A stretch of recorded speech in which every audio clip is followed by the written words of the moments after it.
Selamat datang, di depan saya ada Poco M8 dan hari ini saya akan menunjukkan kepada Anda bagaimana cara melalui proses pengaturan perangkat ini.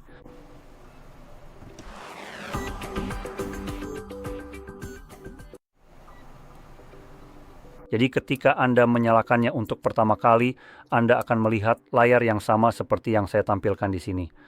Layar ini hanya memberitahu bahwa kita menggunakan Xiaomi HyperOS di sini. Jadi kita akan klik pada panah dan di sini kita bisa memilih bahasa kita. Sekarang, saat ini, yang terpilih adalah bahasa Polandia. Jadi saya akan mulai menggulir ke bawah ke bahasa Inggris. Untuk bahasa Inggris, kita punya beberapa pilihan berbeda, ada Australia, India, UK, dan US. Sebenarnya tidak masalah mana yang Anda pilih di sini, karena semuanya hampir sama. Jadi, Anda tahu saya akan pilih, bukan yang ini, meskipun sebenarnya Anda tidak terlalu berpengaruh. Jangan sampai saya ingin dikaitkan dengan US. Jadi bagaimanapun sekarang kita akan lanjut ke halaman berikutnya. Di sini kita bisa memilih wilayah kita sekarang. Ini lebih seperti mungkin pendekatan yang agak paranoid atau berlebihan di sini. Tapi saya akan jelaskan dari sudut pandang saya dan kenapa saya mungkin menyarankan melakukan itu. Jadi saya akan menyarankan memilih wilayah yang mungkin bukan tempat asal Anda. Jadi saya sarankan untuk memilih yang merupakan bagian dari Uni Eropa dan alasannya adalah karena Uni Eropa memiliki hak konsumen yang jauh lebih baik. Dan jika berbicara soal hukum yang melarang perusahaan melakukan hal-hal tertentu, ya kami bisa dibilang yang terbaik dalam hal itu. Kita, yaitu mereka yang pada dasarnya hanya berlutut dan Anda tahu mulai melakukan salah satu gerakan itu. Kepada setiap perusahaan hanya karena mereka mendatangkan uang.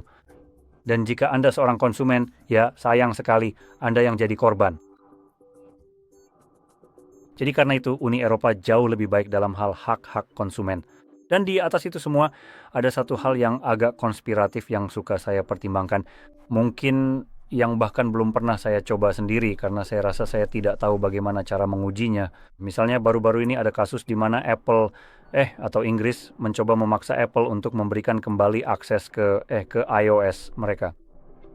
Pada dasarnya, artinya pemerintah Inggris bisa melanggar properti pribadi Anda atau apapun privasi Anda kapan saja mereka mau.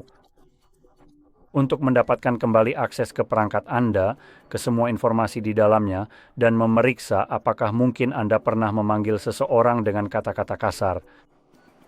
Mungkin beberapa politisi, bahkan semuanya, memang seperti itu menurut saya, mengingat perilaku mereka. Jadi ya ampun, menangislah untukku, sungai sialan, Tapi mereka pada dasarnya bisa mendapatkan akses ke sana.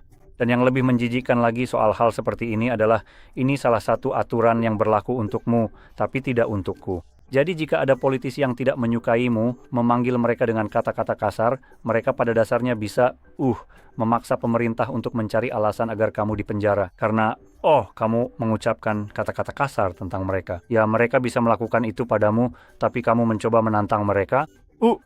Itu tidak akan berjalan seperti itu. Mereka tidak memiliki jenis kerentanan yang sama seperti ponselmu. Jadi mereka dikecualikan dari pemeriksaan ini dan keterbukaan ini.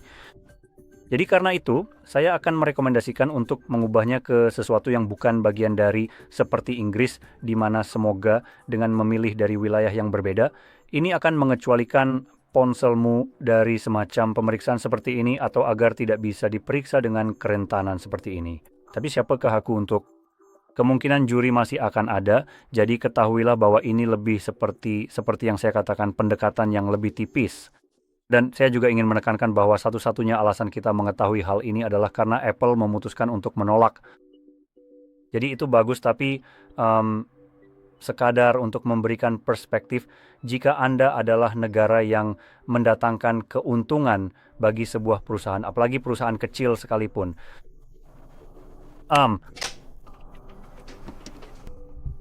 Dan pada dasarnya Anda memberitahu seseorang bahwa mereka harus mengembalikan akses Anda ke sistem operasi mereka. Jadi Anda bisa memantau warga negara Anda secara bebas, meskipun mereka memiliki kebebasan berbicara, kecuali ketika bidang pekerjaan kami merasa tersinggung. Lalu, jika perusahaan menolak itu, apa alternatif terbaik Anda selanjutnya? Karena menurutku, ya sudahlah sayang sekali. Kurasa kau tidak akan menjual Pronoway. telepon, earphone di negara kita saat itu. Dan menurutmu, apa ide Apple? Maksudku keuntungan di atas ideologi omong kosong, kan? Jadi oke, tahu apa? Ini akses belakang, dan jelas itu berarti ada perjanjian tidak boleh dibocorkan, jadi mereka punya akses belakang. Apple tidak bisa membicarakannya, jadi kamu tetap tidak tahu dan mengira perangkatmu benar-benar aman, padahal kenyataannya tidak. Satu-satunya waktu perangkatmu benar-benar aman adalah jika kamu menggunakan sesuatu seperti Graphene OS. Ada alasan mengapa berbagai negara bersama dengan pemerintah daerah berusaha membuat nama Graphene OS terdengar mirip. Kaulah penjahatnya karena kau sangat menghargai privasimu. Dan mereka tidak memiliki akses ke sana tanpa perintah pengadilan, surat panggilan, atau hal semacam itu. Dan jika mereka mencoba melewati ini tanpa melakukan hal-hal konyol ini, maka ponsel Anda akan dihapus datanya dan mereka tidak akan mendapatkan apapun. Jadi saya sarankan untuk memeriksanya jika Anda benar-benar menyukai privasi Anda. Tentu saja aku harus melakukannya. Jadi, bagaimanapun untuk saat ini saya bisa tetap menggunakan Uni Eropa. Selanjutnya, kami memiliki syarat dan ketentuan. Kami memiliki perjanjian pengguna dan kebijakan privasi. Anda bisa membaca keduanya apa yang secara teknis seharusnya mereka lakukan dan apa yang Anda setujui. Tanpa mahirnya, seperti kita semua, Anda takkan membacanya. Anda langsung gulir ke bawah, centang kotak, dan setuju. Saya sudah membaca ini sepenuhnya. Dan kita bisa lanjut ke halaman berikutnya. Dan halaman berikutnya memungkinkan kita untuk mengatur ponsel kita menggunakan ponsel lain. Saat saya membuka ponsel ini, muncul pop-up bertuliskan siapkan perangkat baru seperti yang terlihat di sini. Dan Anda cukup memilih untuk lewati saja. Alasan kami melewatkan ini adalah karena ini berasal dari Google dan Google benar-benar sampah. Ketika berbicara tentang memindahkan data dari ponsel lama ke ponsel ini, itu hanya memungkinkan Anda untuk memindahkan sampah. Itu sebagian besar hanya yang ada di cloud. Jadi jika sesuatu tidak berasal dari cloud, misalnya seperti aplikasi.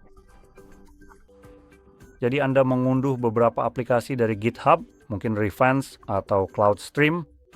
Ya, aplikasi itu tidak akan dipindahkan selama tidak ada di Play Store. Aplikasi itu tidak akan dipindahkan ke ponsel baru Anda. Dan hal yang sama juga berlaku saya rasa untuk foto dan hal-hal lainnya.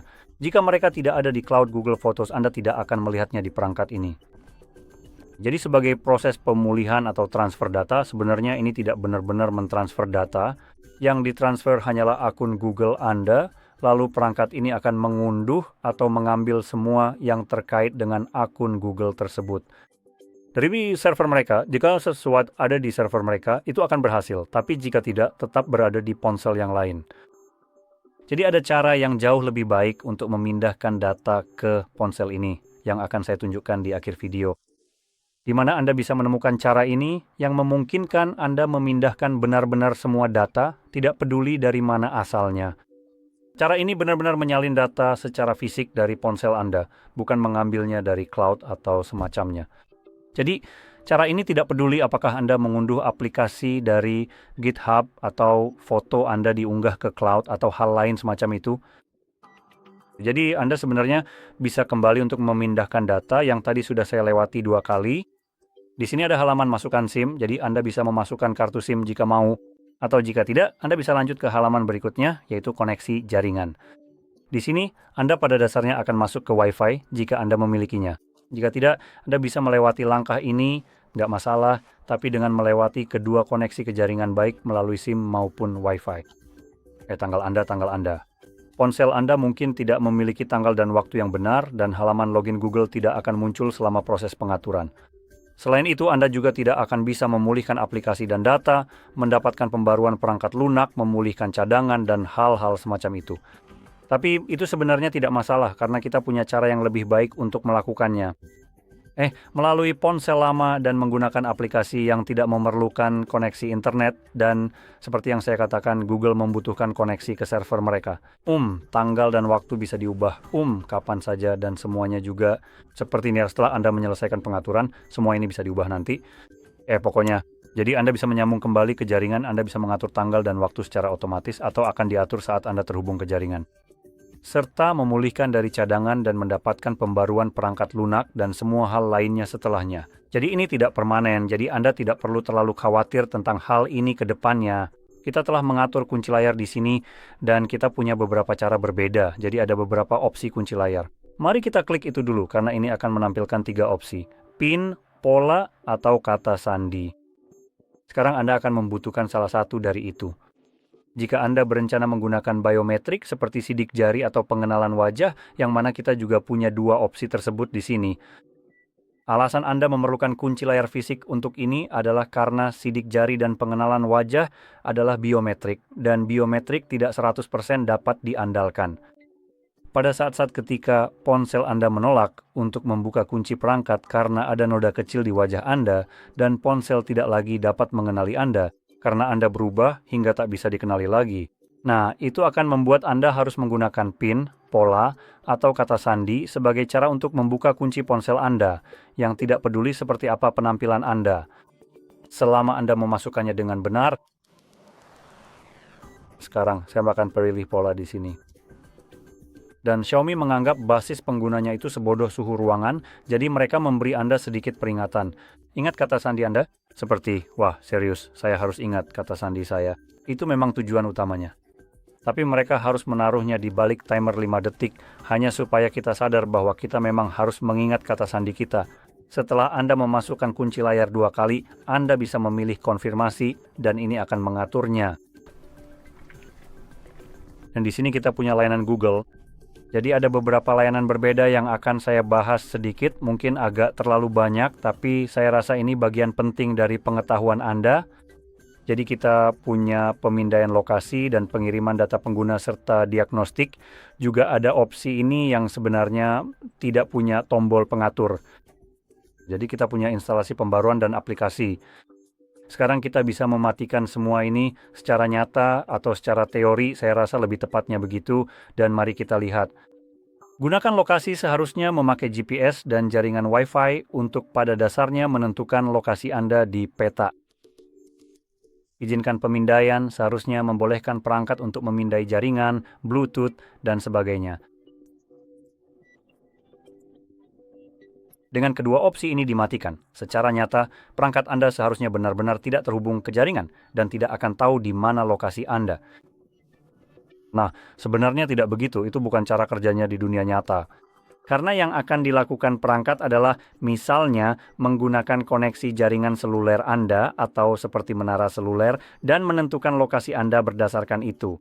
Perangkat juga akan terhubung ke perangkat lain untuk menentukan di mana Anda berada. Karena jika Anda terhubung ke ponsel lain yang ada di dekat Anda, maka perangkat bisa melacak posisi Anda dengan lebih akurat. Mungkin jadi lebih akurat, bukan? Jadi itu salah satunya. Meskipun di sini seharusnya tertulis bahwa Bluetooth harus dimatikan, jadi seharusnya tidak melakukan hal itu. Dengan cara seperti itu, mari kita anggap ini dengan sedikit skeptis, karena seharusnya lokasi juga tidak tahu di mana Anda berada, tapi nyatanya tetap bisa melalui menara seluler, kan? Jadi ini seperti berbohong dengan cara tidak mengungkapkan semuanya, menurut saya. Dan terakhir, mengirim data pengguna dan diagnostik seharusnya berdasarkan frasa ini, kemungkinan besar tidak mengirim data apapun, baik diagnostik maupun data pengguna, yang mana data pengguna itu bisa berupa apa saja yang ada di perangkat ini dan dibuat oleh ponsel yang ada di saku Anda. Tidak peduli apapun datanya, itu adalah data milik Anda, itu adalah data pengguna. Karena ini adalah ponsel Anda, jadi apapun yang ada di dalamnya, baik itu data diagnostik atau bukan, tetap saja itu adalah data pengguna. Dengan fitur ini dimatikan. Seharusnya benar-benar tidak ada apapun yang bocor dari perangkat ini. Dalam hal ini, tidak ada secuil pun, bahkan 1 kilobyte pun informasi yang keluar darinya. Tapi tebak apa? Kenyataannya tidak seperti itu. Dan ini ada cara cepat, untuk Anda coba sendiri. Anda bisa mematikan semua hal ini, kan? Dan ambil ponsel Anda lalu hubungi 911 tanpa kartu SIM. Ponsel ini tidak memiliki kartu SIM. Saya bisa menelepon 911 sekarang juga dan saya jamin panggilan ini akan tersambung. Ini memang untuk tujuan keamanan, tapi sebagai ponsel yang seharusnya tidak terhubung ke menara seluler manapun, karena saya tidak punya kartu SIM, bagaimana bisa ponsel ini terhubung ke 911 jika panggilannya juga lewat menara seluler? Jadi itu satu hal. Dan berdasarkan itu, siapapun yang menerima panggilan juga akan tahu di mana lokasi Anda. Sekali lagi, bagaimana caranya? Jadi seperti yang saya bilang, ini sama sekali tidak berarti apa-apa. Ini hanya Google benar-benar menipu kalian sampai sebegitunya, sampai-sampai tidak masuk akal bagaimana orang-orang bahkan tidak menyadarinya. Sekarang, hal terakhir ini mungkin salah satu yang paling mengganggu mengingat apa yang Google coba lakukan belakangan ini, yaitu memperbarui dan memasang aplikasi. Yang satu ini benar-benar menyentil bagian jiwa saya yang bikin saya sangat kesal. Dan alasannya adalah karena yang satu ini, kamu sebenarnya tidak bisa benar-benar mematikannya, tidak sepenuhnya. Dibilang kamu bisa pergi ke pengaturan dan pada dasarnya menonaktifkan ini, tapi lagi-lagi ini menipu dengan tidak memberitahu semuanya. Karena yang tidak bisa kamu nonaktifkan adalah misalnya pembaruan OTA yang sebenarnya termasuk dalam kategori ini, tapi tidak dicantumkan di sini. Jadi kamu bisa masuk ke pengaturan dan menonaktifkan ponselmu misalnya dari memperbarui ke Android yang lebih baru, dari memperbarui aplikasi, dan semua hal seperti itu seperti yang kamu harapkan. Tapi ada hal kecil seperti pembaruan OTA yang tadi saya sebutkan. Ini adalah proses yang berjalan di latar belakang ponselmu. Proses ini tak muncul di pengaturan, tak bisa ditemukan atau dimatikan agar tak memperbarui otomatis. Ini hal menyebalkan yang memperbarui perangkat tanpa kamu sadari. Tiba-tiba perangkat bekerja berbeda atau tampilannya berubah dan kamu tak tahu mengapa hal itu terjadi. Seperti saat kamu memeriksa notifikasi pembaruan, tidak ada pembaruan, ponselmu tidak pernah diperbarui, aplikasi-aplikasimu juga tidak diperbarui. Tapi tetap saja ada sesuatu yang terlihat berbeda, dan itu agak bikin merinding, mencurigakan mengingat pembaruan seharusnya dimatikan. Dan itu karena pembaruan tersebut dikirimkan kepadamu melalui pembaruan OT yang pada dasarnya berjalan di bawah radar. Kamu tidak diberi notifikasi, pada dasarnya ini dilakukan diam-diam tanpa izinmu, menurutku begitu. Dan salah satu hal yang akan menggunakan ini dalam waktu dekat dan masih akan digunakan sampai batas tertentu adalah pendekatan Google dalam menangani aplikasi yang mengandung malware yang jumlahnya sangat banyak di Play Store, tapi mereka tidak mau membersihkannya. Mereka memutuskan untuk mengejar aplikasi pihak ketiga karena aplikasi-aplikasi itu jelas-jelas mengganggu cara mereka menghasilkan uang. Tapi mereka mencoba menjualnya seolah-olah ini demi kebaikanmu karena ada begitu banyak aplikasi malware. Jadi pada dasarnya mereka mencoba menghilangkan kemampuanmu untuk menginstal aplikasi pihak ketiga apapun selama aplikasi itu tidak ditandatangani oleh Google. Jika pengembang memutuskan untuk tidak menandatanganinya, yang mana untuk melakukannya mereka tidak perlu membayar, yang lagi-lagi berarti uang masuk ke kami. Karena banyak kecaman, mereka agak mundur dari kebijakan itu, tapi hanya sebagian. Menginstal aplikasi pihak ketiga nantinya akan lebih sulit karena prosesnya belum jelas. Sampah ini akan dimuat ke perangkatmu bukan lewat pembaruan normal Android 16 atau 17, melainkan melalui pembaruan OTA. Ayo, begitulah cara favoritku mendapatkan pembaruan dan salah satu hal lain yang juga menggunakan pembaruan OTA sampah seperti ini adalah sesuatu seperti kulkas Samsung yang luar biasa itu, yang mungkin sudah pernah kamu dengar, yang sekarang memutuskan untuk menampilkan iklan padamu selama kulkas itu memiliki layar, ya itu juga akan melalui pembaruan OTA. Selama terhubung ke jaringan, pembaruan itu akan tetap masuk. Kamu bisa menonaktifkan pembaruan, tapi itu tetap akan masuk ke sana. Jadi sebenarnya ada solusi untuk ini.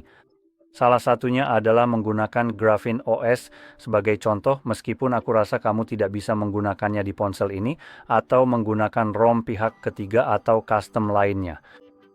Atau sebagai alternatif, kamu pada dasarnya bisa menghapusnya. Proses yang disebut pembaruan layanan OTA atau layanan pembaruan atau apapun namanya, pokoknya sesuatu yang berhubungan dengan OTA. Ini pada dasarnya akan mencegah ponsel menginstal hal-hal sampah ini ke perangkatmu setiap kali Google memutuskan untuk meluncurkan sesuatu yang mencurigakan. Tapi ini juga akan mencegah perangkatmu mendapatkan patch keamanan, yang mana jika perangkatmu masih relatif baru, seperti perangkat ini sekarang.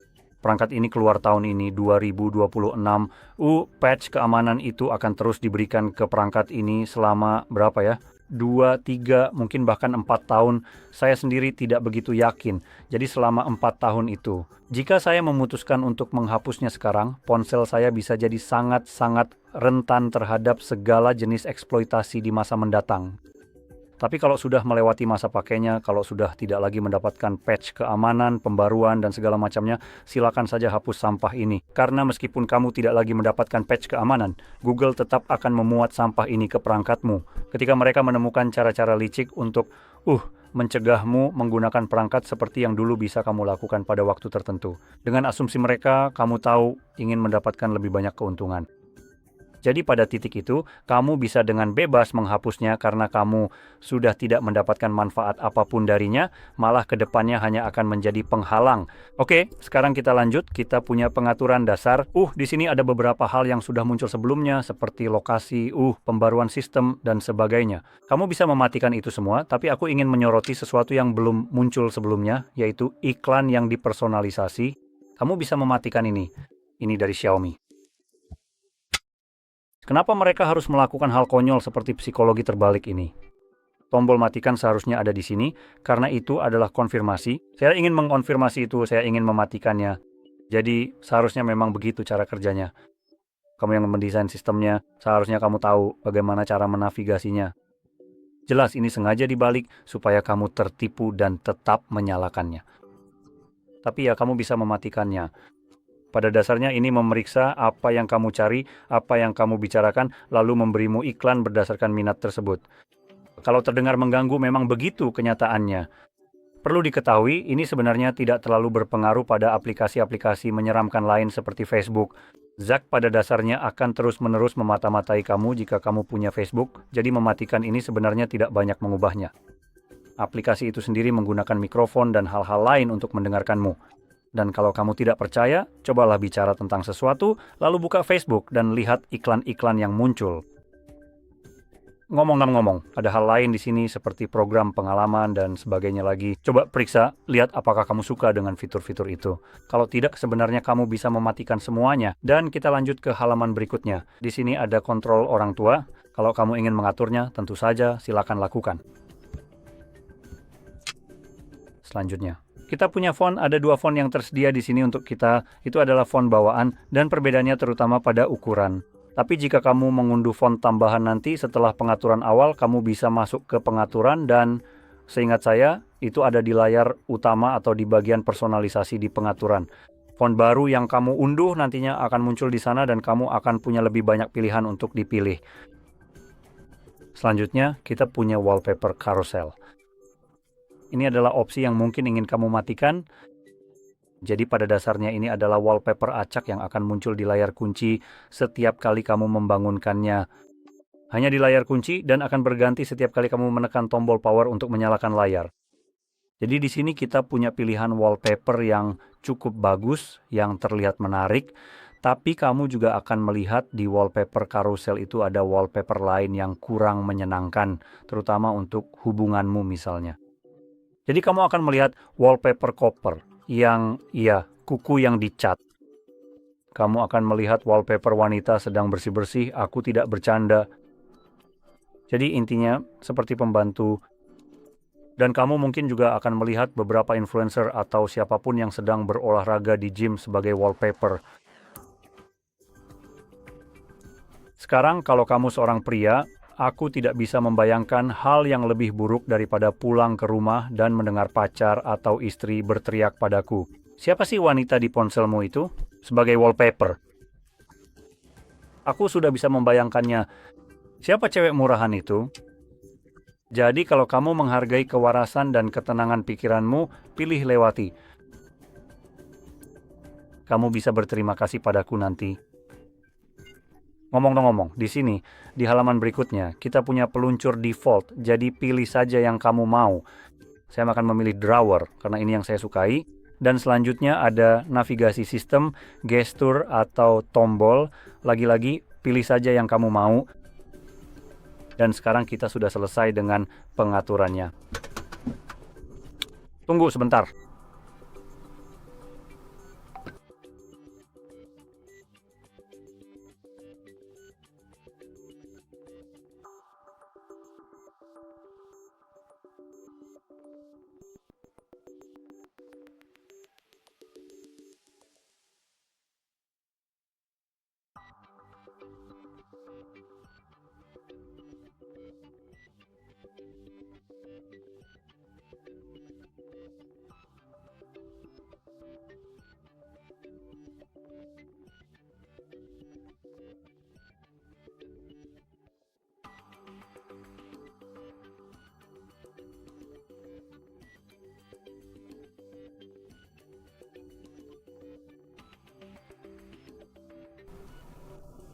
Sekarang meskipun saya sudah bicara selama sekitar 20 menit tentang pengaturan, sekarang sistemnya baru sedang dipersiapkan.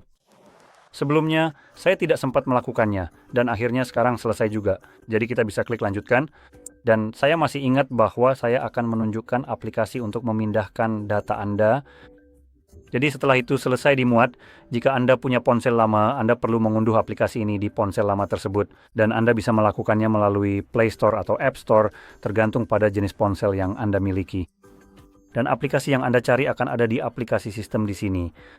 Dan letaknya ada di paling bawah, Mi Mover. Ini adalah aplikasi yang sangat bagus untuk memindahkan benar-benar setiap informasi dari satu ponsel ke ponsel lainnya. Ini bahkan termasuk data aplikasi, yaitu data aplikasi pada dasarnya berarti pengaturan dari aplikasi tersebut. Jika Anda mengatur mode gelap di suatu aplikasi, informasi bahwa Anda seharusnya menggunakan mode gelap juga akan ikut dipindahkan bersama seluruh aplikasi tersebut.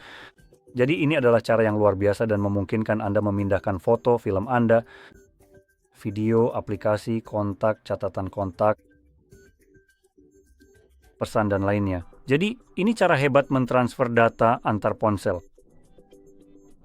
Saya harap ini sangat bermanfaat. Jangan lupa untuk like, subscribe, dan terima kasih sudah menonton.